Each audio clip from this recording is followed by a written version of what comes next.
शुचस्तु प्रज्ञाबालान् स च भावसे गता शून्य गता शुंशम नानुशोचन्ति पंडितः। इस श्लोका का पहला अर्थ क्या है? इस श्लोका में भगवान कह रहे हैं, श्री भगवान वाच, भगवान कह रहे हैं किसको कह रहे हैं? अर्जुन को। भगवान कृष्ण परमात्मा अर्जुन को कह रहे हैं, हे अर्जुन, आप जिसके लिए शोक करना नहीं चाहिए उनके लिए शोक कर रहे हो और पंडित लोगों के जैसे बात कह रहे हो। अभी तक जिन लोगों का प्राण चला गया है और जिन लोगों का प्राण नहीं भी गया है, मतलब जो लोग हैं और जो लोग नहीं है, उनके लिए भी पंडित लोग कभी शोक नहीं करते। ये है उस श्लोक का आक्षरिक अर्थ। लेकिन इस श्लोक क्या कहता है, उसका भावार्थ क्या है, उसका थोड़ा सा विश्लेषण करेंगे। अभी तक हम जितना भी जानते हैं, या प्रथम अध्याय और द्वितीय अध्याय के 10वें श्लोक तक जितना भी हम अर्जुन की परिस्थिति के बारे में जानते हैं, ये क्या पता चलता है कि अर्जुन इंद्रियों के अधीन होके उन्हें जितना भी धर्म के बारे में ज्ञान था वो सब कृष्ण परमात्मा को कहने के बाद अधैर्य होके कृष्ण परमात्मा के शरणागत हो गए हैं। कृष्ण परमात्मा अर्जुन का यह स्थिति देखकर थोड़ा सा हंस देते हैं। क्यों हंसते भी हम कल के श्लोका में अच्छी तरह से जाने थे। उस हंसी में कितना ही अर्थ छुपा हुआ है, उस हंसी में कितने विचार हैं, कितना सहानुभूति है, कितनी ही उपदेश है, कितना ही आशा का किरण है उस हंसी में, और कितने सारे बोध है। वो सब अर्जुन के तरफ कृष्ण परमात्मा प्रसरण कर रहे हैं। युद्ध से पहले जो कृष्ण परमात्मा शस्त्र नहीं उठाएंगे बोले थे, प्रतिज्ञा किए थे, वो कृष्ण परमात्मा अभी वाणी का अस्त्र प्रहरण करके अर्जुन के तरफ अर्जुन का दुख, भय और मनोदुर्बलता को, और सबसे बड़ी बात बंधु प्रीति को संपूर्ण रूप से निर्मूलन करके, बात दूर करके करने की कोशिश कर रहे हैं। इतने दिन अर्जुन को अपना प्रेम देने वाले कृष्ण परमात्मा अभी अर्जुन को अपना श्रेयस दे रहे हैं। यह श्रेयस जिससे कि वो इस लोक में और परलोक में, दोनों लोक में दुख से बाहर आ जाए।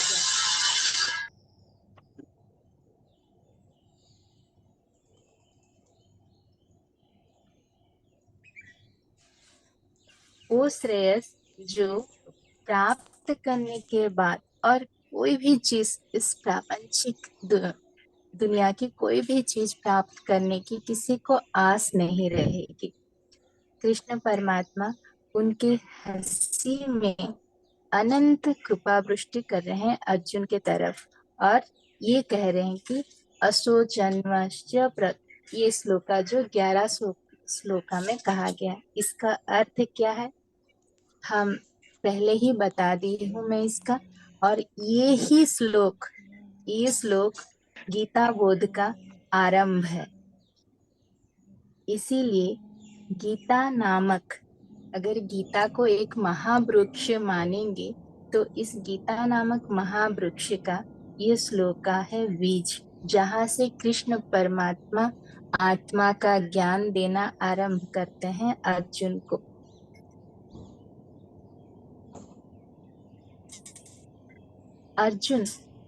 अर्जुन उन्हें जितने भी अभी तक जितने भी तर्क कहे हैं सबको सुने हैं, कितने से धैर्य से सुने हैं कृष्ण परमात्मा।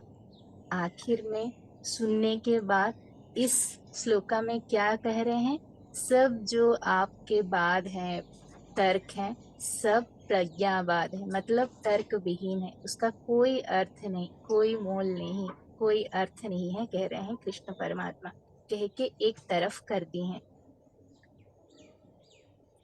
कितने ही पंडित हम किसको कहते हैं, कितना ही कोई व्यक्ति कितना ग्रंथ पढ़ता है, कितना पांडित्य अर्जन करता है, तभी हम उसको एक पंडित कहते हैं। लेकिन पंडित का अति सरल अर्थ कृष्ण परमात्मा हम सभी को यहाँ पर समझाए हैं। भगवान के दृष्टि से पंडित वो व्यक्ति है जो अपनी प्राकृतिक धर्म को जैसा है वैसा जान के निभाता है, वो पंडित है। जन्म और मृत्यु का रहस्य का तत्व को जान के वो जानने वाले वो आत्मज्ञानी मृत्यु के लिए डरता नहीं है, वो पंडित है।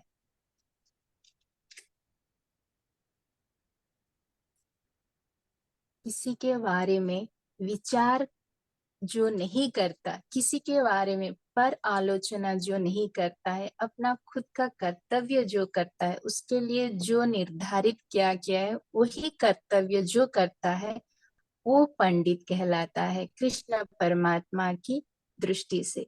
ये स्पष्ट किए हैं कृष्ण परमात्मा। इस श्लोक में हम अभी तक जिस महाभारत का विषय में जान रहे हैं, तो अभी तक ऐसे पंडित कौन कौन से हैं? उनके एक है भीष्म पितामह और द्रोणाचार्य। उनके प्रारब्ध, उनके अपने प्रारब्ध कर्मा के प्रकार उनके जीवन में आने वाली मृत्यु को जानते हुए निडर होके भीष्म पितामह अपना हर एक कर्तव्य को निभाते आए हैं। द्रोणाचार्य भी हर एक कर्तव्य को निभाते आ रहे हैं। वो है प्रकृत पंडित। ऐसे पंडितों को मारना पड़ेगा सोच के अर्जुन दुखी हो रहे हैं। लेकिन कृष्ण अर्जुन ये उनका आत्मज्ञान नहीं है, इसीलिए वो ऐसे बात कर रहे हैं। कृष्ण अर्जुन यहाँ पर योग की सिद्धि के बारे में अच्छी तरह से बात कर रहे हैं, पंडित के धर्म के बारे में बात कर रहे हैं और एक पंडित के जैसे बात कर रहे हैं, लेकिन एक अज्ञानी के जैसे दुखी हो रहे हैं कि मैं ऐसे पंडितों को जान ले लूंगा। क्योंकि हमें नेक्स्ट श्लोका में कृष्ण परमात्मा कहेंगे कि क्यों ऐसा नहीं करना चाहिए। अभी अर्जुन की परिस्थिति में दो दुर्बलता है। एक तो वो धर्म सभी ज्ञान जानते हैं, सबका ज्ञान बोध है, और अज्ञान जैसे उनका प्रवर्तन है। ये है अर्जुन की परिस्थिति व दुर्बलता। हम में भी जाने अनजाने में ऐसे ही गलतियां करते हैं। सत्य को जानते हैं, सत्य क्या है हम जानते हैं, नाम और रूप। ये थोड़ा सा अच्छी तरह से सुनने की कोशिश कीजिए। सत्य क्या है? नाम और रूप बदल जाने वाली, बदल जाने से भी उसका स्वरूप नहीं बदलता। मतलब आत्मा का जो स्वरूप है वो हमेशा एक ही है।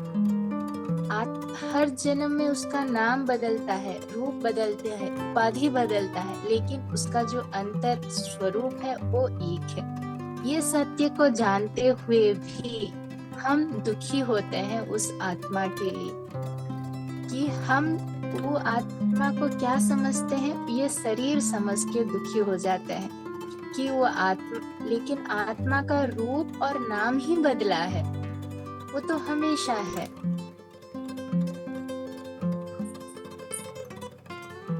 तो इस दुख का, अर्जुन का ये सत्य जानते हुए भी अर्जुन पंडित जैसे बात कर रहे हैं, ये सत्य को जानते हुए भी अज्ञानों के जैसे मनोधैर्य को खोकर युद्ध नहीं करेंगे बोल के बैठे हैं।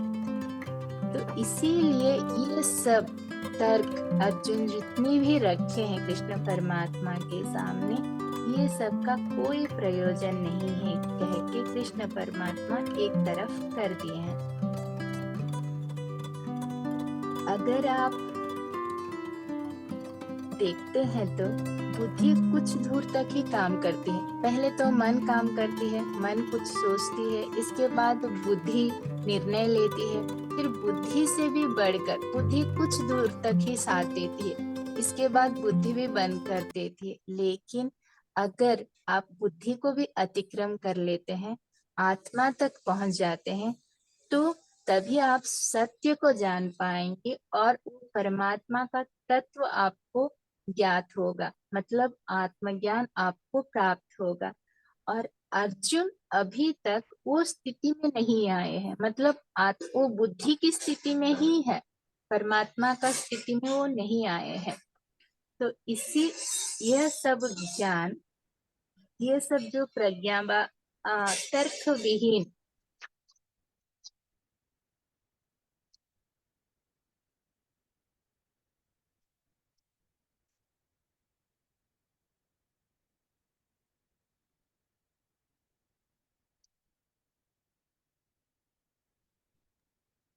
हेलो,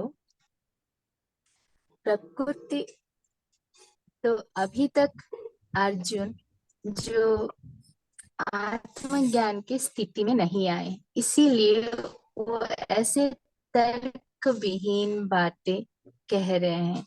इसीलिए ही कृष्ण परमात्मा उनके जो तर्क जितने भी रखे हैं वो सब की कोई आधार नहीं है, कोई मूल्य नहीं है बोल के एक तरफ कर दिए हैं। प्रकृति ज्ञानी, प्रकृति ज्ञानी वो होता है जो अपना कर्तव्य करता है फल के आस बिना। वो लोग वो वही लोग वो लोग जो एक परिस्थिति को बहुत, जो भी परिस्थिति हो उस परिस्थिति को बहुत खुशी से अपना लेते हैं। वो भगवान की, वो कहते हैं कि वो जो भी परिस्थिति है, जो भी परिस्थिति है वो भगवान की कृपा ही है। अर्थात जीवन में अच्छी भी परिस्थिति हो या बुरी परिस्थिति, कष्ट हो या सुख हो, दोनों को एक ही तरह जो व्यक्ति अपनी जीवन में वो भगवान का एक कृपा है बोल के जो अपना लेता है, वो व्यक्ति प्रकृत ज्ञानी व पंडित कहलाता है। ये है मैम इस श्लोका का व्याख्यान।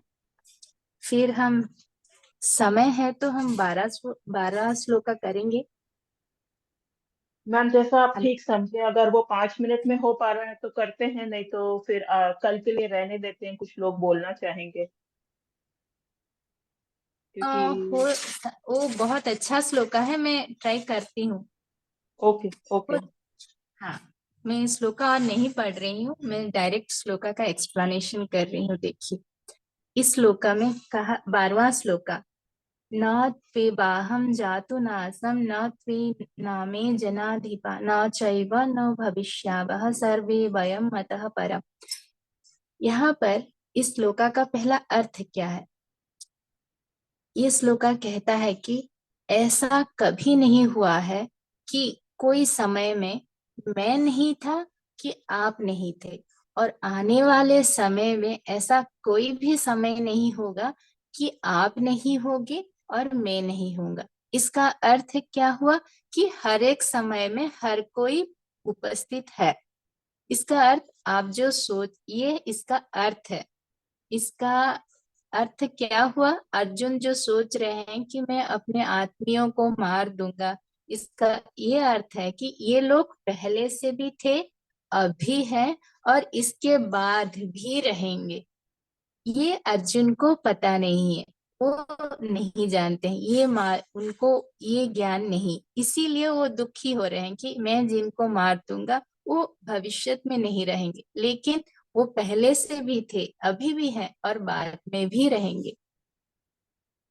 ये है इस श्लोका का अर्थ। तो इस श्लोका का थोड़ा सा विश्लेषण करते हैं। देखिए, देह क्या है? शरीर व देह।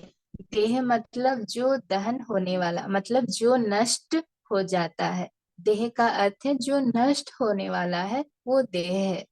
समय के साथ वो नष्ट होते जाता है। देखिए, हम शैशव अवस्था से वृद्ध अवस्था तक आते हैं, फिर वृद्ध अवस्था से जब ये शरीर कोई भी काम नहीं कर पाता, किसी चीज के लिए सक्षम नहीं होता है, तब वो आत्मा इस शरीर को छोड़ के नया एक शरीर ले लेता है।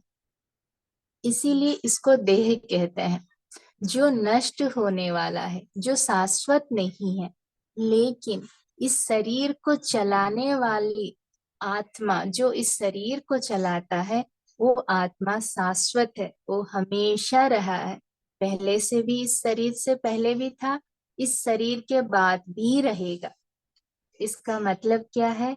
वो कालातीत है, काल के बंधन में बंधने वाला नहीं। वो तीनों कालों में है, भूत में था, भविष्य वर्तमान में है, और भविष्य में भी रहेगा। आत्मा आत्मा कोई नियम का पालन नहीं करता है। आत्मा आत्मा क्या है? आत्मा एक अव्यक्त अवस्था है। अगर उसको व्यक्त करना है, आत्मा को व्यक्त करना है, तो उसे एक उपाधि चाहिए, एक उपाधि चाहिए। तो वो उपाधि है शरीर, इसीलिए वो उपाधि में आती है आत्मा। तो जब उपाधि बनता है, तब जीवात्मा और जीव एक हो जाते हैं, और वही कहलाता है शिवोहम। शिवोहम। एक छोटा सा उदाहरण लेंगे अच्छी तरह से समझने के लिए। एक छोटा सा खाली मटका है, तो खाली मटके में क्या होगा? हवा होगा ना। इसका मतलब बाहर भी हवा है, मटके के अंदर भी हवा है। जब ये मटका टूट जाता है, तो मटके के अंदर की हवा कहाँ गई? कहाँ गई? वो फिर बाहर के हवा के साथ मिल जाती। ऐसे ही हमारे शरीर के अंदर जो आत्मा इस शरीर को चला रही है, ये शरीर जब गिर जाता है, मतलब ये शरीर जब हम छोड़ देते हैं, वो आत्मा फिर बाहर की जो पूर्ण आत्मा है, उसके साथ फिर मिल जाती है। इसका अर्थ क्या हुआ? हम सब एक हैं। हम सब परमात्मा के छोटे छोटे अंश हैं, जो कि विभिन्न उपाधि में विभिन्न कारणों के वजह से अलग अलग से रूप और जगह पर है। एक कारण के वजह से हर हर एक व्यक्ति एक भगवान का स्वरूप है। एक विशेष कारण के वजह से एक उपाधि में है, एक व्यक्ति व एक शरीर। वो भी हर कोई एक भगवान है, एक विशेष उपाधि में, एक विशेष कारण के लिए।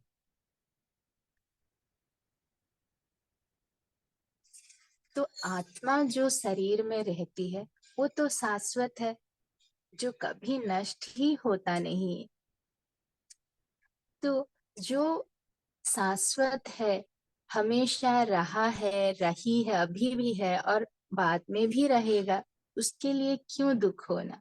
तो जो कोई भी सोचते हैं कि मैं क्षण क्षण स्थायी हूँ, सोच के बहुत दुखी होते हैं, वो लोग को दुखी होना नहीं चाहिए, क्योंकि इस ये शरीर में क्षण स्थायी है, कुछ देर के लिए ये उपाधि में है, लेकिन इसके बाद फिर भी यही दुनिया में ही रहेंगे, कहीं नहीं जाएंगे वो लोग। कुछ समय के लिए व्यक्त होने के लिए शरीर लिए हैं, अभी भी है, अभी भी है। किस रूप में है? अव्यक्त अवस्था में है। फिर जब उनका एक कारण होगा, एक विशेष कारण होगा, फिर एक नई उपाधि में खुद को व्यक्त करेंगे। बस फर्क इतना ही है। आत्मा और शरीर के अंदर क्या है? शरीर में खुद आत्मा शरीर में खुद को व्यक्त करता है, शरीर के बिना आत्मा अव्यक्त अवस्था में रहता है, लेकिन है तो हमेशा ही है। तो इसीलिए जो लोग क्षण स्थायी सोचते हैं कि मैं बहुत अल्पायुषु हूँ, कि क्षण स्थायी हूँ, उनको कभी दुख होना नहीं चाहिए, दुखी होना नहीं चाहिए, क्योंकि वो लोग हमेशा यहीं पर ही रहेंगे। वो कुछ समय के लिए शरीर छोड़ रहे हैं। वो सब हम सब एक परमात्मा के एक अंश है। इस प्रकार से कृष्ण परमात्मा एक छोटे से धर्म सूक्ष्मता के साथ अर्जुन का जो विषाद पूर्ण चित्त और वैराग्य से टूटा हुआ जो मन था, उसको अर्जुन धैर्य देने की कोशिश कर रहे हैं और अर्जुन को फिर से युद्ध में खड़ा करने के लिए और युद्ध करने के लिए तैयार कर रहे हैं अपनी मधुर वाणी के साथ। यह है इस श्लोका का विश्लेषण। मैम सभी को धन्यवाद। कृष्णा। अगर किसी को भी कोई भी डाउट है इस श्लोका में, दोनों एक्सप्लेनेशन में, तो प्लीज कहिए। और आपको कहीं पर भी समझ में भी अगर नहीं आया तो भी मैं ट्राई करूंगी, कोशिश करूंगी।